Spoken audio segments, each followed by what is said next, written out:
AgroBuzz, and today we got a lovely lady on the phone. So, ladies and gentlemen, meet Toni-Ann Lalor, a young, vibrant city girl who's been transformed from a young girl who just wanted to go to college to an outstanding farmer and entrepreneur. Today on AgroBuzz, we find out how this young girl with an affinity for the arts evolved into this passionate, successful farmer that she is today. We have her on the phone, folks, to talk about her journey. Toni-Ann Lalor, Farm Queen, good morning and welcome. How you do? I'm good.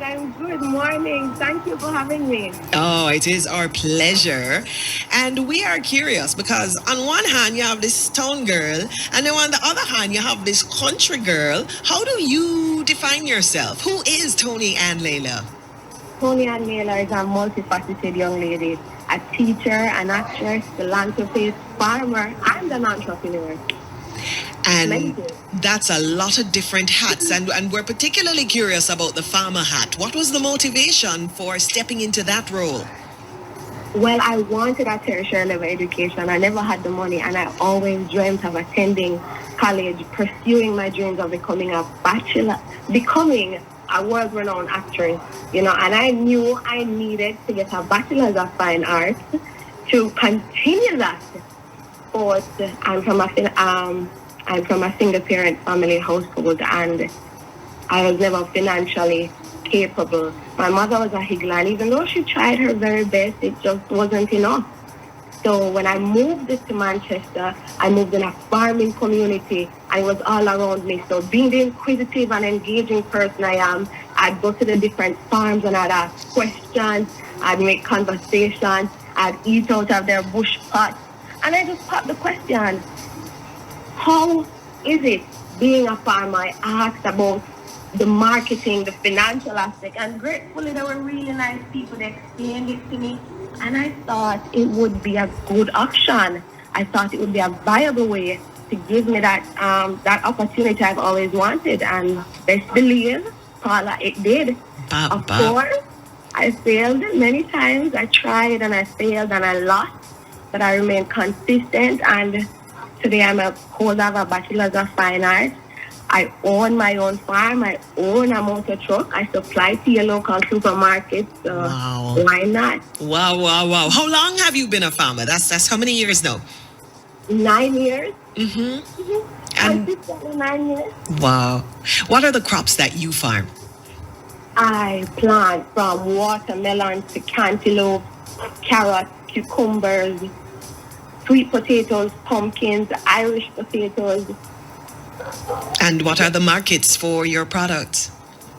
Well, I used to sell at Coronation Market. Gratefully now I sell to the higglers who sell at the market. I sell to your local supermarket. I'm trying to branch off into the hotel sectors. So, if anybody is listening, I would love that. So, Paul, I don't know if you can hook that up for me. Boy, give them a contact, Toni-Ann, an email address. Okay, so my name on Instagram is Toni-Ann Lalor. Spell.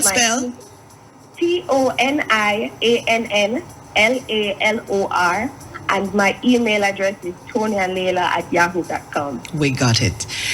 With your experience, Toni-Ann, what would you say to other young people who are considering farming?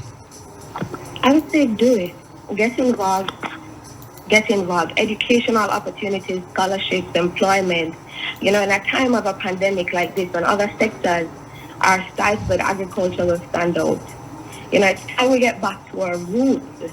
Let's not forget that once this nation's number one foreign exchange earner was agriculture. It's a viable industry, and I implore you to get involved. And you're encouraging them to do that. So help them out with maybe 2 or 3 bits of advice that you think are key to being a success and maybe avoiding some of the mistakes that you made in the journey. Okay, well, definitely I want to encourage you to be firstly, you have to be aware and be motivated to have that bounce back mentality. Farming is not always as promising as you would hope. So you want to be equipped from now to be okay with losing. But it's okay with failing. You just need to come again. You have to be resilient.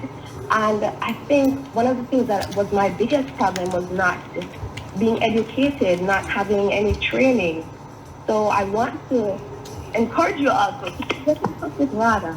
Allow RADA to be your best friend. I didn't know at that time that they actually offer advice, and they come to your farm and tell you of the crop they think that would best grow on this soil, and they give you further partnership, assistance throughout. You want to make RADA your best friend. You want to be resilient, and you know what?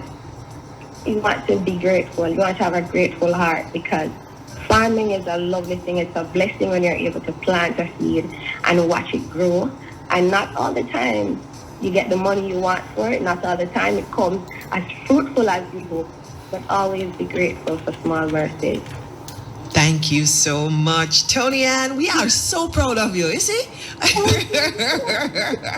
We are so proud of you, and we wish you all the best as you continue. I'm hoping that that connection will be made as you are looking for new markets into the hotel sector. What you said, Toni-Ann Lalor on Instagram? Yes. All right, they will find you. And thank you for finding us this morning. Thank you so much. Our pleasure. Toni-Ann Lalor, Farm Queen, telling us about her life as a farmer. Now, did you know that under the new Face of Food, the ministry is directing 20% of all its benefits toward youth in agriculture? In addition, 20% of government-owned agricultural lands is being reserved for youth under preferential terms. So let's do our part as individuals. Continue to support farmers as we say yes to fresh and eat what we grow and grow what we eat.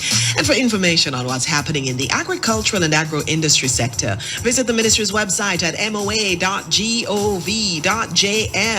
Follow them on Facebook. You know how that goes. Check them out on Twitter and Instagram at MOAFJM. And of course, next week, Wednesday, again, here at 8:45 on 94 FM, AgroBuzz.